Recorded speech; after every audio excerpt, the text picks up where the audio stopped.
Good morning. Today's Monday, November 10th, and we're going to get started. Perek Yud Tes of Malachim Aleph. I just wanted a quick chazara for like 1 minute. Okay, so on Friday, we talked the story of Eliyahu Har Carmel, right? Eliyahu made the two mizbeches, one he made Hashem, and one he made for the Baal. Anyways, I said there's a medrash that says that on the mizbech of the Baal, somebody went under the mizbech. And and when there's no fire coming out, he wanted to make believe there was a fire. So he went under the mizbeach and he tried to light it up. And we said a snake came and bit him and he killed him. So who was that person? So I looked it up a little bit. And the person was none other than Chel. Who was Chel? Chel was the person who decided he's going to go ahead. He's going to build Yerichai. So we said the story was that when he put the foundation, his first child died, and by the time he finished with the entire wall of Yerichai, the curse was Makayim, and all his children died. So all his children are dead. So he's the only one left. So he's decided to pull the trick, and he's gonna light the fire. And sure enough, he dies too. So now they're all dead. Okay. Anyways, let's just start. So that's who it was. Pasuk Aleph Perek Yotes. Vayagid achav Izevel Eis Kol Asher Asel Yo.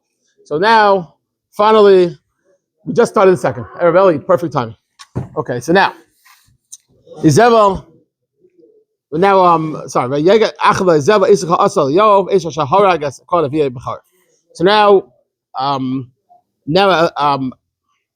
Achel comes home. He's all excited. He would tell his wife, "Look what happened. You know, Eliyahu did. He did a nace on his back, and he killed the nevuah Baal, and he did all different things, and he's all excited about it. And he figures his wife Izevel would maybe she would do tshuva. I don't know. So he goes ahead. He tells his wife what happened. He thought he'll get some, maybe she'll be good about it. But what did she say? Tishach Izevel Malach Eliyahu Leimar Kayasel Lekim Chayasifun Ki Keis Mocha Asam as Navshcha Kenefesh Echem. He says, you know what? His wife says, tomorrow you Eliyahu are going to be with like all the nevuah Baal. I'm going to kill you. Why did she say that for? First of all, why did she say tomorrow? Why don't she just kill him right now? She was hoping that because she knew her husband didn't back her. So she's hoping that tomorrow her husband will, he'll come around, and maybe Achav would back Izevel, and he'll be on the same page.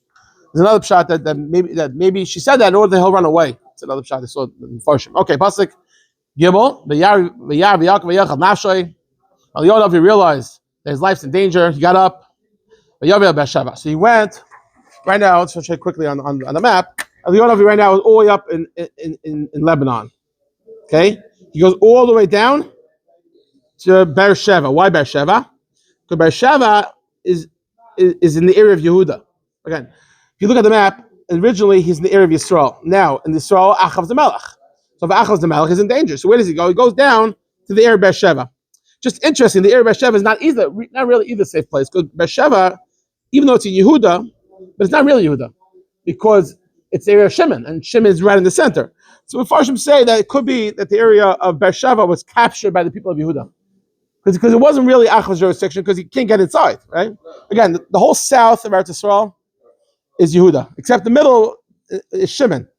The thing is, if they can't access it, so then there's no point to being on the area on the Achav. So it could be a capture, and whatever it was, Achav couldn't get to there, and therefore Eliyahu figured he's in the safe place. Okay, that's where we're up to so far. Okay, right. So he goes to Beersheba. He goes all the way through the country. And he left his nar in Beersheba.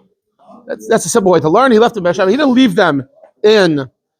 One way to another way to learn is maybe he left them in way up in the north. No, the Mepharshim say the Ma'am Lawyers learns it up. He left him in Beersheba. Now, why did he do that for? We'll see in a second why. Because he's going to go now to the Midbar. And he figured it's not a safe place in Midbar. So he's, I'm going to leave my people in Beersheba, and Vahu Halach Midbar, and Eliyahu HaNavi goes to the Midbar, Derech Yoim, V'Yavai, V'Yoshev, Tachas Reisem Echad, V'Yishas, Nafshay Lomos, V'Yemir, Ravato, Hashem, Kach, Nafshi, Ki Loi Tov, V'Anochim Yavaisa. What's going on over here? Again, so Eliyahu HaNavi, he goes to the Midbar of Beersheba. So he's going now south, okay? Beersheba's over here. He's going south, and he goes to Har Sinai. I think we'll have in a second the pasuk. And he goes all the way down, In a minute, he's around the Har Sinai. Right now, he goes down there, and he goes to the midbar, and he davens to Hashem, he should die. And he says to Hashem, he says, Rabba kach nafshi, I'm no better than my fathers. Well, before Hashem say, what does that mean? He says, just like my fathers died, I want to die. Actually, before Hashem said, there are documents that arrive from here, that Eliyahu was none other than Pinchas. Why? Because Pinchas lived, already a couple hundred years. Right? It's always early in the story, right? Pinchas is an old man.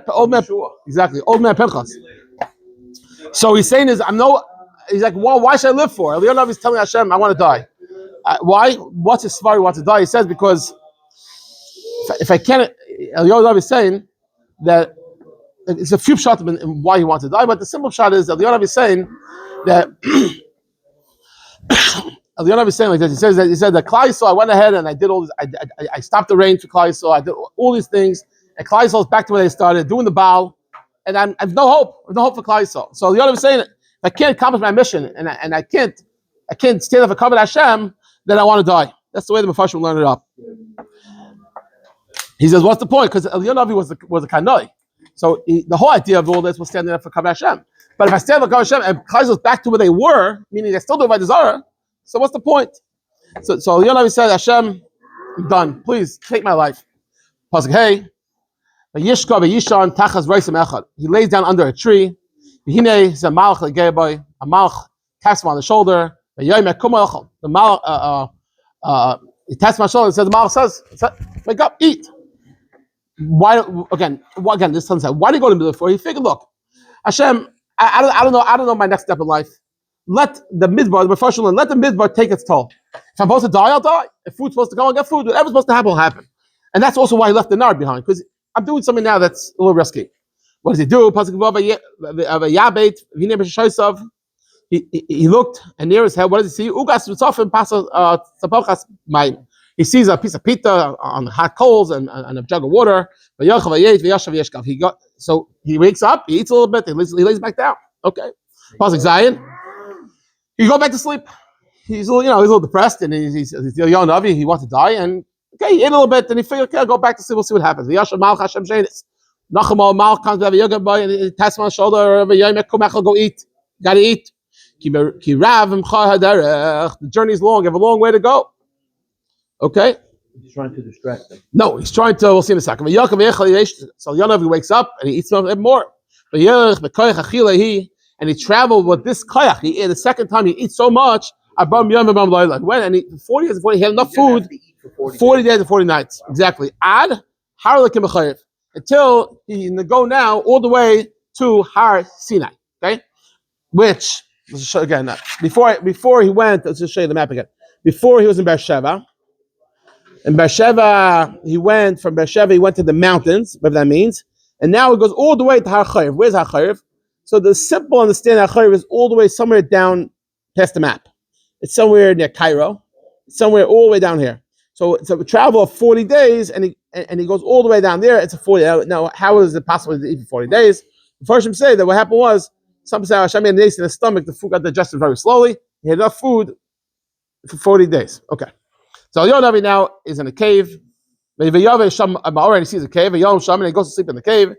And Hashem comes to him while he's in the cave. What are you doing, Eliyahu? What are you doing here? What's going on?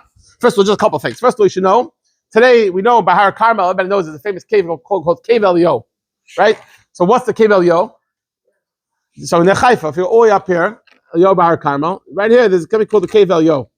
So you just know that cave has nothing to do with Eliyahu HaNavi. Eliyahu HaNavi was never in the cave. People want to say he was, but really, if you speak to the tour guides that know, they'll tell you that Eliyahu was in Har Carmel. And he saw a cave there. I said, okay, a cave Eliyahu, we know. But really, I put on the chat yesterday, if anyone saw it, the Christians actually have by Har Sinai a cave. And they say that that's the cave. Again, we don't know what's real, what's not, but it's interesting to see that there's such a cave by Har Sinai called the Cave Eliyahu. The cave today that they have up north, there's no source that I'm aware of that connects that to Eliyahu HaNavi. Okay, fine.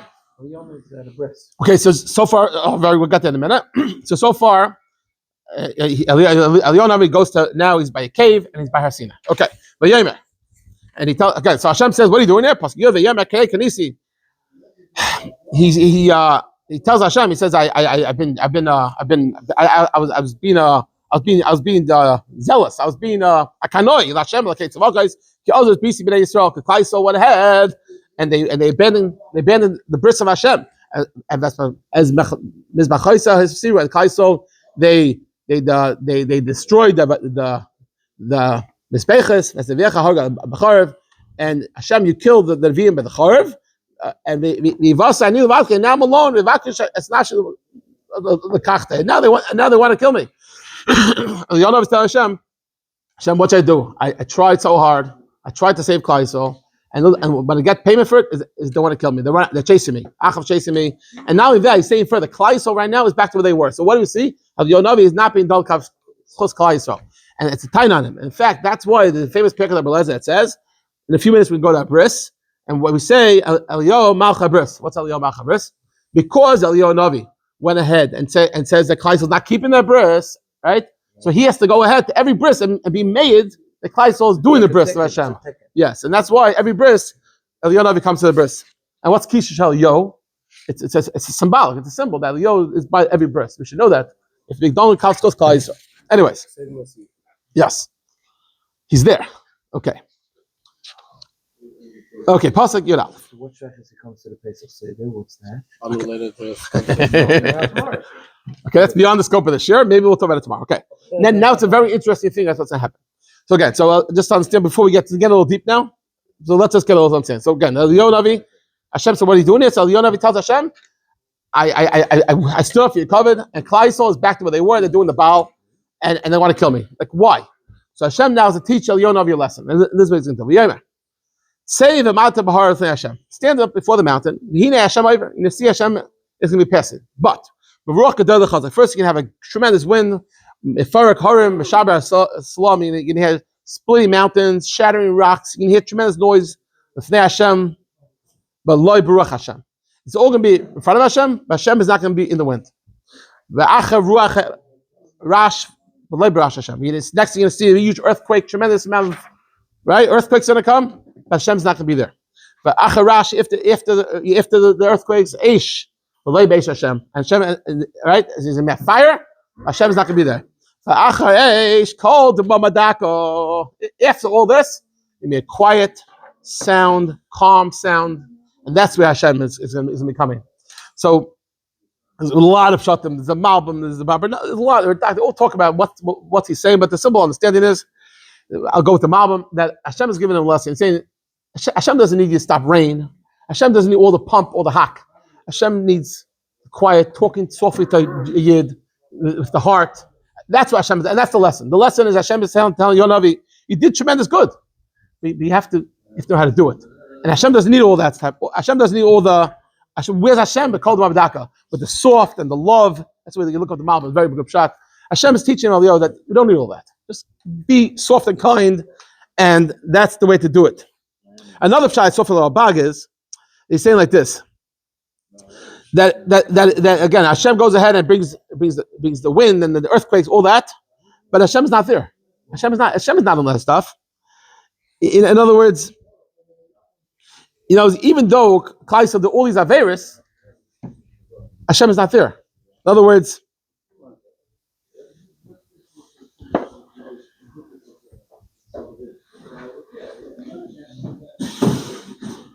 I don't know. It's a little complicated, but I think the Malbim is a little bit very good schmack. The Malbim is just saying that Hashem is saying is I don't need all that pump and hack. Let's go with Kol D'Mavadaka, and that's okay.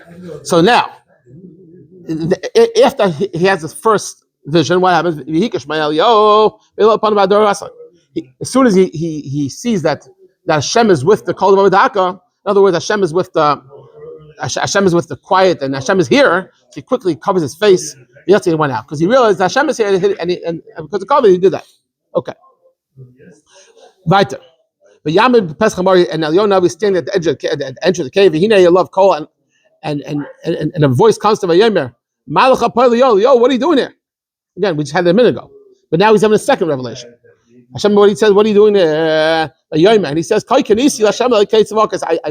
He says, I've been a kanoi for Hashem. Ki oz b'rischa b'nei Yisrael as mizbachoicha yisiru as the V'yecha Harga B'Chorev V'yivasa ani levadi V'yivaka ani nisnafshi l'kachlei. Hashem, I've been a kanai for you, and I tried everything, and Klal Yisrael, and they want to kill me, and they're still doing the Baal. Okay, so the question is that everyone talks about, why is he repeating himself? What's going on over here? So there's a lot of pshatim. Again, there's a double time. First of all, the time that Eliyahu HaNavi, he's not being Malachim and Klal Yisrael. And there's another pshat. There's another time also that Eliyahu HaNavi is similar to Eliyahu HaNavi is saying back. He's saying, I hear you, Hashem, that you're right, but I don't know. I have to stand up for the covenant of Hashem. So on a very, it was like, it's a chil Hashem, I have to stand up. That's what Eliyahu is saying back. On a deeper level, I saw a pshat, a very interesting pshat. He's saying Eliyahu HaNavi is very upset at Klal Yisrael, right? He's saying, I did everything. I showed them nisim. I show everything. And Klal Yisrael still doing they're still doing the Baal, right? They don't get the message. So Hashem is saying, look, I just revealed myself to you just now. And then I came back, right? I did, and then a second later, where are you? You're back to where you were. You repeat yourself the same thing. You also don't even learn. In other words, you do nisim, and Klal Yisrael comes back. And then back to where they were. Right now, I went ahead and I revealed myself to you, and you said at the same time that you also didn't learn from what he said. You still don't know if I desire. No, you, Eliyahu HaNavi, is still saying, I'm upset at Klal Yisrael, and you repeat exactly the same thing, even though you saw Hashem. Right. So here also, if you went ahead and you made magic all happen on this Perek, all different great things, and the fires. But you're the same. You also didn't change. Okay, it's not Pashup Shah, but I know Eliyahu. You had the revealance of Hashem. Exactly. Right. Okay. So now, Eliyahu, we just did now is a lot of shot about it, but there's a lot of, that's the simple Malach we go with. Beyond that, beyond the scope of the share. Let's just go right to it. Barash, but Yomi Hashem. So now Hashem tells us, hey, love, Leich, go Shuv Darka Midbar Mesek. I want you to go to the Midbar Damascus. Now I wanted to show you what that means. Okay. Hashem tells him you have to go now to the desert of Damascus. Syria. Where's Syria? Again, he's down here, all the way down by Har Sinai. Go all the way up here to Damascus. It's like to Syria. Okay, and he's gonna tell him things that can happen over here between Klal Yisrael and Syria, whatever different things we'll see. And he wants to go. Yeah, what's Hashem telling him? Not only is your shlichus not over, you have to go a long travel now. And we'll see even a deeper level. The point to the travel? We'll see. But Hashem is telling him, you want to die? Not only you're not going to die, it's interesting. You'll never die. Eliyahu HaNavi, is always around. Yeah. So it's almost like the guy who, you think you're getting this, and you get just the opposite. He wants to die, and now he's never going to die. Okay. So he goes all the way up now towards Damascus. And what happens? That's what Hashem tells him. Go on your way, the middle Damascus. First of all, I want you to make the melech of Damascus, Mashachtas Hazael Melech al Aram. So Hazael should be the king of Aram. Okay, that's in Damascus area, in Syria. That's number one. And also, as Yehu ben, look, understand what's happening here. As Yehu ben Nimshi, and Yehu ben Nimshi, who's the general by Achav, I want you to make it Tibshach Melech al Yisrael. He should be the new Melech on Yisrael, on the Yisrael end. And Elisha ben Shafat, Me'avol Mechayla, Tibshach Navi Tachtecha. And Elisha ben Shafat, he should be the new general, the new Navi instead of you, Eliyahu. I guess the shot is that you think that if you want to end your shlichus, no problem. We're going to put Elisha instead of you. Okay, those are three things that Hashem tells Eliyahu HaNavi. Now, pasuk Zayin, he says, whoever is going to save, again, Hazael is going to become the king of Aram, and it tells him, whoever escapes from Hazael, Yehu will kill Yehuda will kill him. But whoever escapes from Yehu, Elisha will kill. The next Perek is going to explain what that all means. But again, I'll just tell you. So again, over here on Aram, you're going to have a Mela. You're going to have an Aram. You're going to have Hazael, and over here in Yisrael, you're going to have Yehu. And it says, whoever escapes. Let's see the pasuk. Whoever escapes Hazael, right? Yeah, Yehu ben Nimshi Tibshach Yisrael. Elisha ben Shafat. But now, whoever escapes Hazael from Yehuda, Yehu is going to kill. Whoever escapes Yehu, Elisha is going to kill. That's all it says. So we have to understand what that means. Fine. Fine. But he tells me, you know what? It's still going to be 7,000 people that are going to follow Hashem. They're going to be good people. And who are these people? These people are B'chayim Ashaloi Karu L'Baal. These people didn't go down to the Baal. As Pel Shaloi Nashik, like their mouth didn't kiss the Baal. And there's still going to be 7,000 good people. I guess he's giving like a little price to Eliyahu. He's saying it's not a little bad. There's still 7,000 people that you can have that's still good. Fine. He leaves. Elisha ben Shafar. As he leaves from this nevuah, he sees Elisha. He was plowing. There was 12 oxen in front of him. We'll see. It was like a remes to like the 12 shvatim. Who Shnei Masar? He was in the back and behind the 12 front. So Eliyahu takes his cloak and he throws it over Elisha. Okay, he does that. As soon as he does that, Elisha leaves. He leaves the oxen behind. He runs towards Eliyahu and he says, he says, I want to come with you, but let me first kiss goodbye to my mother, my father, and then I'll follow you. But Eliyahu said, no problem. Go, shuv. I didn't do anything to you. You can go. You can say goodbye. You do whatever you want. He went back, following. He went back towards him.